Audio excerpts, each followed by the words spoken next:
back to the Removing the Veil podcast, where we remove the veil of religion and open your eyes to the truth of the gospel of Jesus Christ. My name is Liz, and I am here with my husband, Zac. Hello. And today we're going to be letting Zac use his new degree. Congratulations. Thank you. Can you tell us what your degree is in? Yeah, I have a Bachelors of Science in Psychology, focusing on Christian counseling. Yay! So he's graduated now, and we have a lot of really interesting things that we want to talk to you guys about with this new knowledge and how it applies to us as Christians and how we can, I don't know, I guess use a little bit of counseling to help us get through this life. It's hard, life is hard. So today we're going to be talking about attachment styles. Is that what it's called? Yeah, attachment styles, relationship styles, attachment theory. That's kind of different words for the same thing. Mm-hmm. And how it's almost, I kind of want to touch a little bit on how it kind of relates to our relationship with God. So I'm going to let you start. Yeah. Well, to begin with, as human beings, we are relational beings. And we can see that in creation, that God said it's not good for Adam to be alone. And so he made Eve. From the beginning, God designed us to be in relationship. And we're designed primarily to be in relationship with him, but then also others. So that's kind of a core foundation of what it is to be human. As far as attachment theory, it was developed by two individuals, John Bowlby and Mary Ainsworth, and it seeks to kind of understand the relationship primarily between caregivers and children, because bonds that we develop as children persist into our lives, and the attachments we form with our parents do matter for attachments that we have with others throughout our life. And so attachment theory, basically, there's four different types or styles. There's secure, ambivalent, avoidant, and disorganized. And secure is the only positive one of those. All of the others have steep negative aspects to them, and they are dysfunctional in some way or another. But attachment theory is basically that each of us as children have people in our lives that are supposed to care for us, they're supposed to love us and nurture us. And when they don't, we end up with these deep wounds. Some of them have even called those wounds wounds to the soul. And there's a book by Dr. Clinton and Dr. Sibsey called Why You Do the Things You Do, which a lot of this is kind of referencing that work as one of the textbooks that I had in one of my classes featuring attachment styles. So I would highly recommend that book if you're wanting to learn a little bit more about your relationship styles and how you can move more towards secure, right? Not only with people, but your relationship with God. That book is a great resource. But when we experience hurt or rejection as a child, that kind of moves us towards withdrawal. And we look for something to kind of fill that void. We're covering the pain that we feel from being rejected. And we see this happening with children. They'll look for something to play with, something to focus on. Maybe TV is that thing that they're going to be glued to because mom and dad are always fighting. But then we also see it in adults as well. Social media a lot of times is a way to cover a lot of the pain that we feel. And so as adults, we've fallen into the different habits of what it is when the people that are supposed to love us kind of let us down. What is it that we go to in order to either feel better about ourselves or to not feel that pain and rejection? So basically those 4 different styles were discovered using experiments with children, where they would have a child and their mother, and then the mother would leave and return to the child. Right? And they're looking at the separation stages. They found that there's 3 separation stages. There's protest, despair, and then eventually detachment. So in secure styles, whenever the mother would leave, there would be high distress at her departure. And then when she would come back, there would be an expedient effort to rejoin when available. And they found that children with a secure style had a core belief that they were worthy of being protected. In the ambivalent style, there was high distress at departure and return.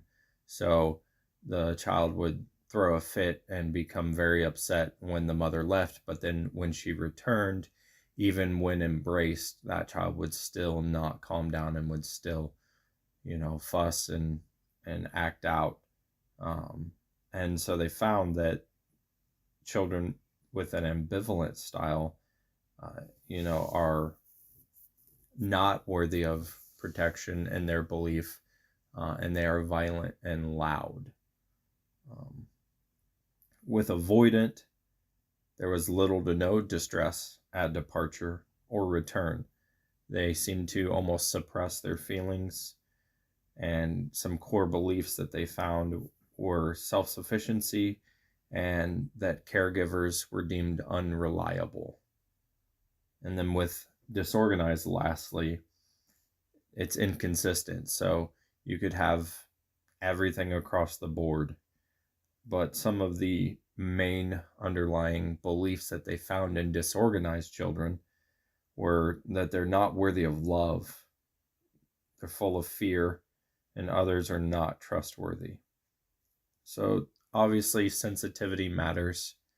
Even babies can recognize rather quickly whether their mom can be relied on or not. So secure children are the ones that are tended to when they have a need. And in reality, like, our children are sensitive and they should be a priority, even if we think that, they just skinned their knee or something like that. We still should be attentive to them if we're trying to build a secure relationship with them that they can then carry on in life and develop secure relationships with others.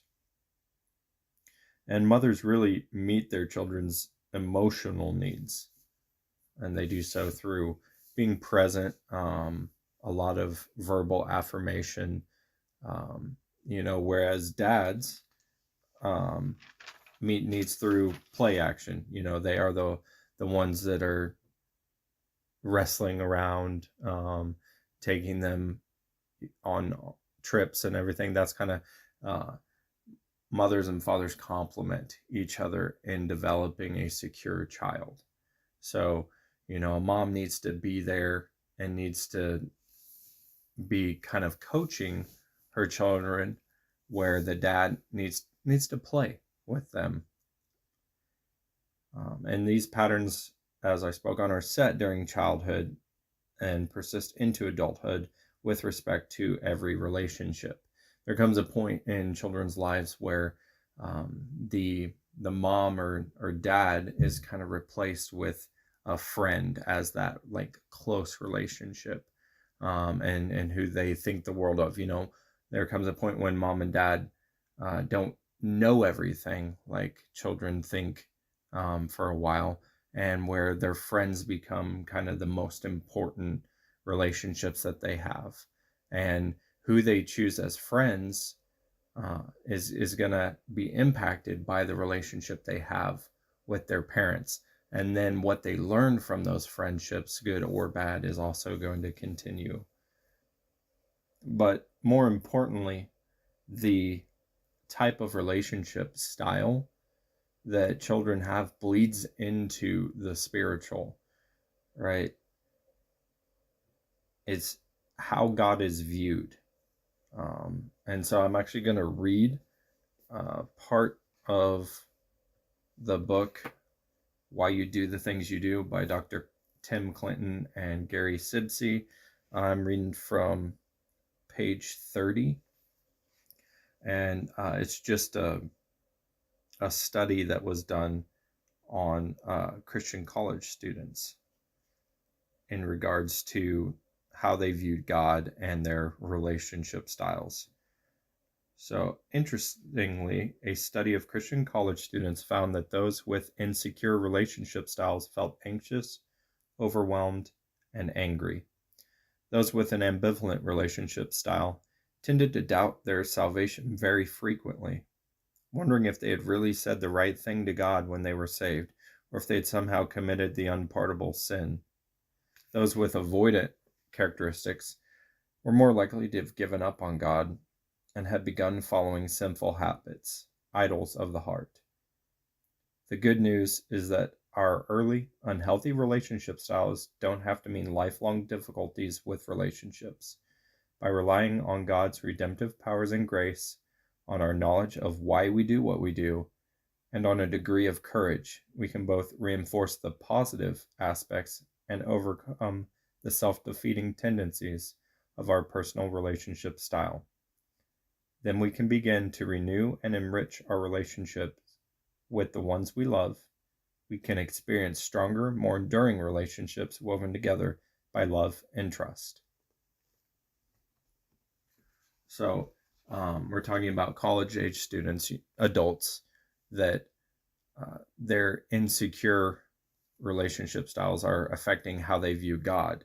From a personal standpoint, I had a biological father who left, and thankfully had a stepdad that came in to my life pretty early on, and he was a great stepdad. He would admittedly say that he had too much anger a lot in life, and so that bled over both those relationships with my biological father and my stepfather, bled into how I viewed God, because I viewed God both as a distant and angry God. I viewed him as someone that wasn't around until I'd messed up, and then when I messed up, he was just waiting to punish me for what I'd done wrong. And so, I had this belief that I always had to be perfect, right? Which was impossible, because I tried to do everything in my own power, and it's not possible to be anything but evil apart from Christ. And so there was a lot of pressure that I put on myself to be a good Christian kid, but I didn't even really understand what it was to be a Christian at that point in my life. But I had this complete and total view of God that didn't work, and it wasn't true. I had to learn who God was, and then also move towards more secure relationships in my personal life, and I was very much avoidant, I would say, in my style of attachment. And so I've had to learn how to move towards more secure. And I will say that knowing who God really is, and knowing that he is a good father, and that he loves me, and that he's not distant, and that he's not just angry all the time waiting to punish me, that he made me for relationship and he desires to have relationship with me, has changed from the things I do making me feel like I have value, to knowing that God created me with value, So that's been, something that I can say, like, relationship styles, the way we attach is very, very important. And the thing is, the injuries that we endure that cause the scars that develop into our attachment styles, they don't even have to be real. They can be perceived. A lot of our reality is how we interpret things. And, for me, for instance, having a biological father that wasn't there, he wasn't present for me to fill in the blanks. So I filled in a lot of those blanks myself. And so a lot of that hurt that maybe I had wasn't even from things that were real, more things that I had created in my mind as a child for, why he wasn't there. But it still creates the exact same type of scar. So how do we move towards more secure relationships with the people that we love and with God?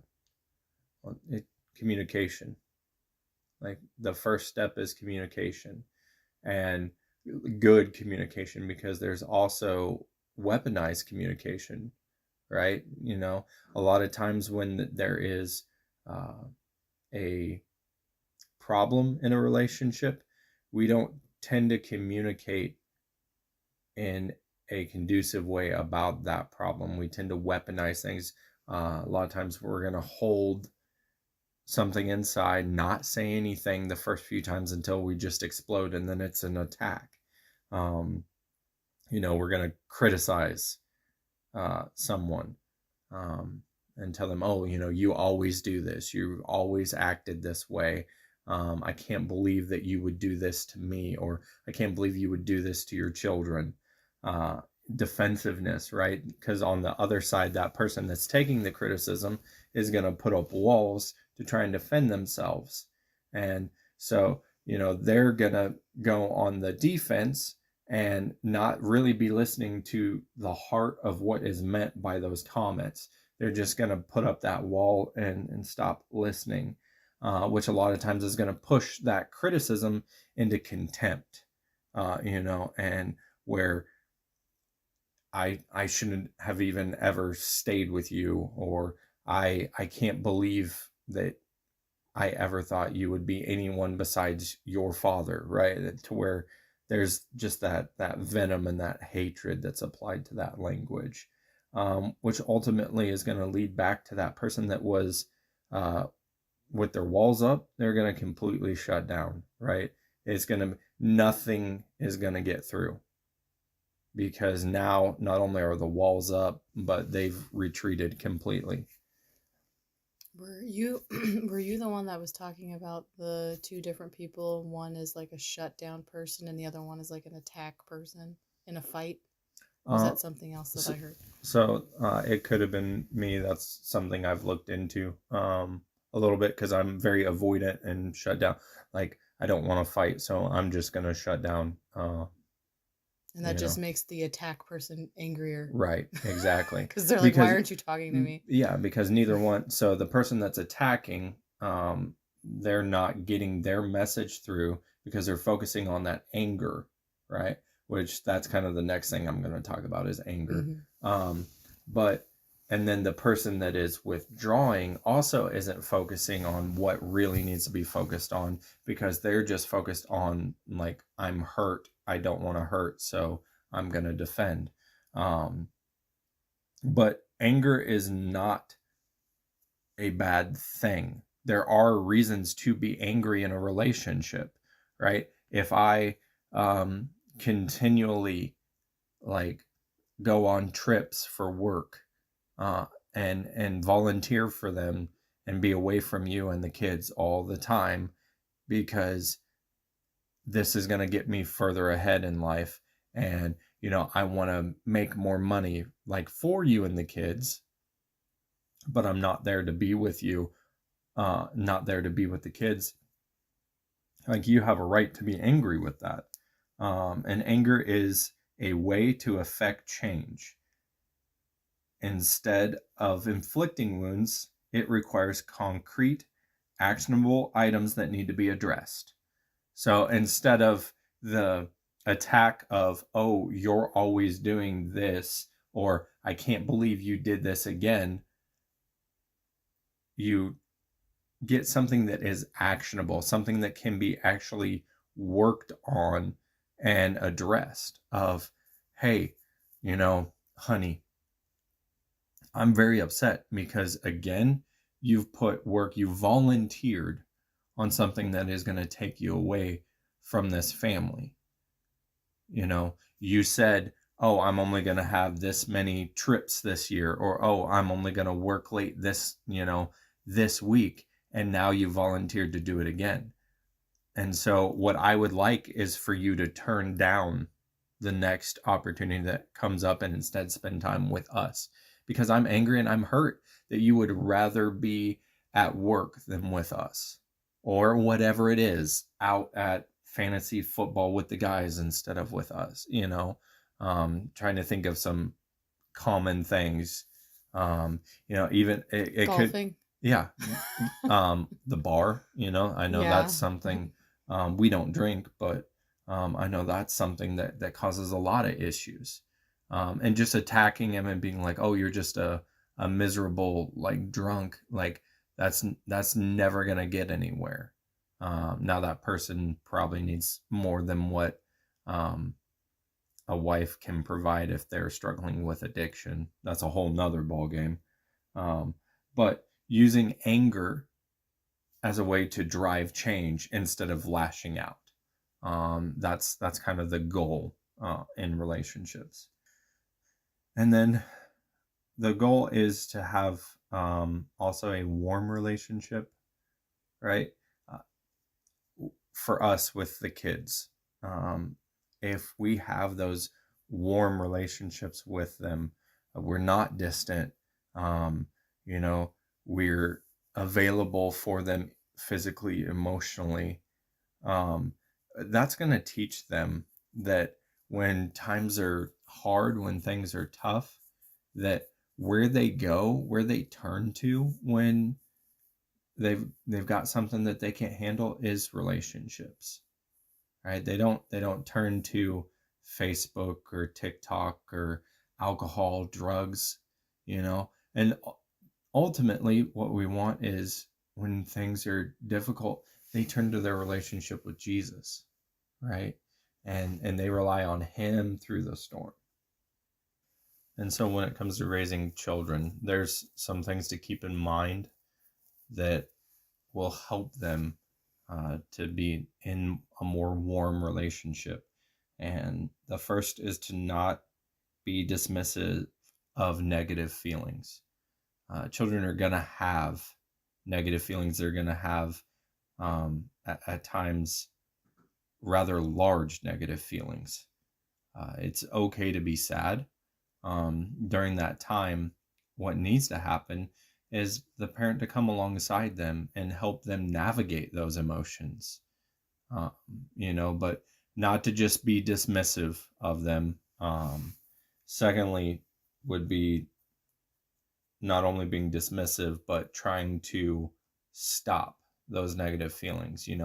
Hey, we don't do that, and you're stamping out those feelings, and not being there for them at all. It's just a very kind of militant style of parenting, where, like, nope, everyone has to have a smile all the time, and that's just not reality. The third thing that you have to watch out for is more of the laissez-faire parenting, where you're there for them empathetically, right? You understand what they're going through, but you provide nothing that they can do with those emotions. So parents have to adopt a emotional coaching approach, right? Where you understand what your child is feeling, you empathize with them, but then you also help them to understand what they need to do with those feelings. You are the adult. You should be the one kind of guiding them, and teaching them, providing them, maybe they're upset over brother or sister having one of their toys, right? And they're mad because that's their toy and the sibling took it without permission. And so they went and they clobbered their brother or sister. Well, it's understandable that they're upset that someone took something of theirs without permission. But what's absolutely not okay is to lash out physically towards someone else. And so you take them and you would coach them through, you talk about the anger, injustice, everything that they're feeling. But then why is it not okay? And what would have been a positive alternative to that? And so that, as parents, that's kind of our role, is to adopt the role of a coach, right? The Bible says we're supposed to train them up. Coaches train. So that's a very, very small overview of attachment theory, relationship styles, and kind of how they apply to both our physical relationships, but also our spiritual relationship with God. And like this, like fast-paced, like distracted society that we live in, I think us as parents can fail in not taking the time to sit there and, like you said, talk about, like, get down face to face with our kids and talk to them about their feelings and their emotions in that moment, because we're always in a rush, or we're always distracted by something. We're distracted by work or by our phones or by, whatever. We have things we have to do, and we don't have time for our kids. Right. And I think it's almost like it could also be society. This is like the way that our culture is it's so fast paced. I think just slowing down would help a lot. Right. Like to nurture those relationships. You brought up a really good point as far as like communication, right? So you talked about getting down on their level, which is really, really important. So most of communication, I'm sure, as many people know, is not actually what you say, but how you say it. Most of what we actually communicate is through body language, and then even tone. The actual literal words we say is a very, very small part of communication. So by getting down on their level or bringing them up to yours, right, that's going to help that child see that, like, they're important, right? That you are either humbling yourself, in a sense, getting down on their level, or raising them up, right? Edifying them up to your level. And then obviously how we say something. Kids can tell when we're disinterested. They can tell when we don't care about their problems. And so they're going to try and find someone that does. Right. And that was something else you said earlier, made me think of, like, who is that secure person in your life growing up? Like, was it your parents? I'm just talking in generalities or whatever. But like, whoever that secure person is, like, that's who you go to when you have problems. And if that person isn't your family, isn't your parents, who are you going to go to? Right. Somebody else could come in and be that false sense of security for your children if you're not going to be that for them. Yeah. I don't know. It also made me think about our relationship with God. Like, when you are struggling, do you feel secure in your relationship with God to go to Him first? Or do you feel like you have to go to other things first? Like you said, go to, I don't know, like maybe you're struggling with something, and instead of going to God with it in prayer, you Google it.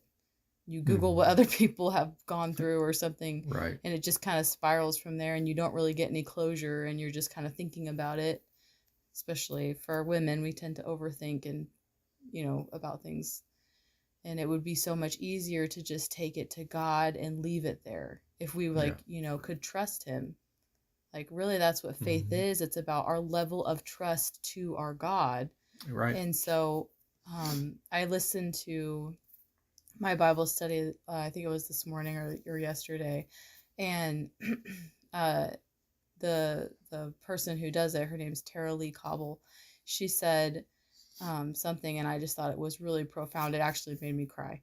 She's like, God isn't the one who can't be trusted. It's us. Mm-hmm. And I was like, I don't know why, but that just blew my mind. I was like, oh my gosh, like that is so true. Like I put so much of my faith in myself and in my emotions and how I'm feeling. And really what I need to do is just like fully trust in God and give him everything. And how much more peaceful could my life be, if I was content with that? Yeah. I think a lot of us aren't content with that. And we all struggle with our relationship with God because we struggle to understand the identity of God, who God is. I think a lot of Christians get that wrong. Like you said, when you were younger, that you had like a fear of God, but not a right fear of God, Yeah. I thought of him as like basically the disciplinarian, that basically whenever a mistake was made, it's like, wait till your dad gets home, and then wait the hours till he got home, because I knew I was going to be punished. And so that's kind of how, whenever I would do something wrong, I'd be like kind of thinking, wait till God finds out, because he's going to come down, and then I'm going to be punished, and did not really understand, like, God's already right there with me. And God is outside of time. He already knew every mistake I was ever going to make. And he still loved me in spite of that, and died for me. Like, so, and what I'll say is, I have a great stepdad. I love him. Our son is named after him. But we're all very imperfect pictures of God as fathers, right? Every single one of us, there's not any of us that measure up to that. But that's why it's so important to work on developing these relationships with our children as fathers, because whether we know it or not, whether we want it to be or not, our kids' relationship with their heavenly father is going to be impacted by their relationship with their earthly one. And so, that should encourage us as dads to strive to spend time to love and embrace our children, and to really work on developing that relationship into a healthy one, not one based on fear or anything that's negative like that. Yeah, I mean, like, I don't know if this would be the case for everybody, but you had a stepfather who was angry, and so maybe you thought God was an angry God, or you had a father that wasn't there, so maybe you have like certain things inside you where you just think God's not there. Yeah. And it's just, or it maybe could stem from that. Maybe you have one that's always there but just doesn't care. He's never interested in anything that you have to do. Nothing ever impresses him. And so, you feel like, well, God isn't interested in me. Like, why would he be? Like, my own dad doesn't care about anything that I do, doesn't want to hear about my day.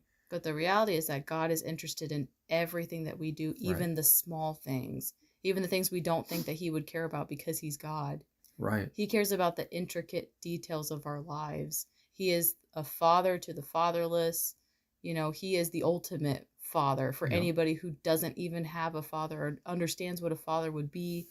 He is the perfect father, and he's there for everyone. Right. Like you said, it's all about communication. We need to be in communication with him constantly. Yeah, and not just, like because we need something or because we found out someone's sick, just because he's our father. Like, he's our heavenly father, and he cares. Yeah, and we should be communicating with him. Not because he needs us to communicate with him to know what's going on, but because he built us with relationship in mind. And he knows that who we are. He understands our sin nature. He understands, obviously, that more than anybody. But I think what's most important is that we understand it. The more we can understand our sin nature, how fallen we are, the more we can be grateful and thankful for the grace that he gives us each and every day. And whenever we understand that, then we can then give that grace towards others like our children. You know, if we're not communicating with God, not having the Holy Spirit working and active in our lives, we can get in that sin, cycle where you're being selfish and all of your things, because we're sinning every single day. There is no sinless Christian. That doesn't exist. If ever we were going to get into that conversation, the only reason a Christian is sinless and righteous is because they put on Jesus Christ. That doesn't make them in their day-to-day life sinless. We sin every single day. Yeah. And we have to, not only do we have to understand our fallen nature, but we have to understand how holy and perfect that God is, right? And those two things juxtaposed against each other, of us and our fallen nature, and him and his holy nature, and him still desiring us, is so beautiful. It really just highlights how much mercy and grace that he has for us. That he would come and live the life he lived, to die and rise again, to defeat sin and death for us. It shows his character and who he is, and what a good God that he is. And yes, he is a just God, right? And he is holy, and sin is a big deal. It is a very big deal. But so much greater is his love for us. His love that gave us a way of overcoming sin, right? Well, he overcame. The only time that we will finally overcome is one day when we join him, and are no longer in this sinful body. So in conclusion, I would just say that, we all come from different backgrounds. Oh my gosh, there's so many, everybody's life is so different. But God is there. He understands. He knows everything that's ever happened to you in your life. And if you would just cling to him like a child clinging to their mother in their secure relationship, just know that he is the perfect security blanket, if you want to call it that. He's just, you know what I mean? You don't have to be in those your other relationships with either your parents or other people in your life. They don't have to continue to affect the way that you treat others, you treat yourself.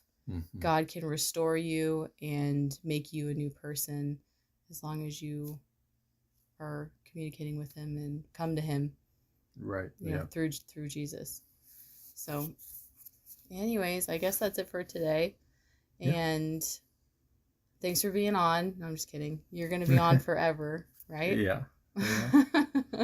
At least for the foreseeable future. Yeah, I'm really glad to have you back. I don't like doing the podcast by myself, so it's always nice to hear all the things that you're learning about, and we will talk to you guys later. Keep running the race. Bye. Bye.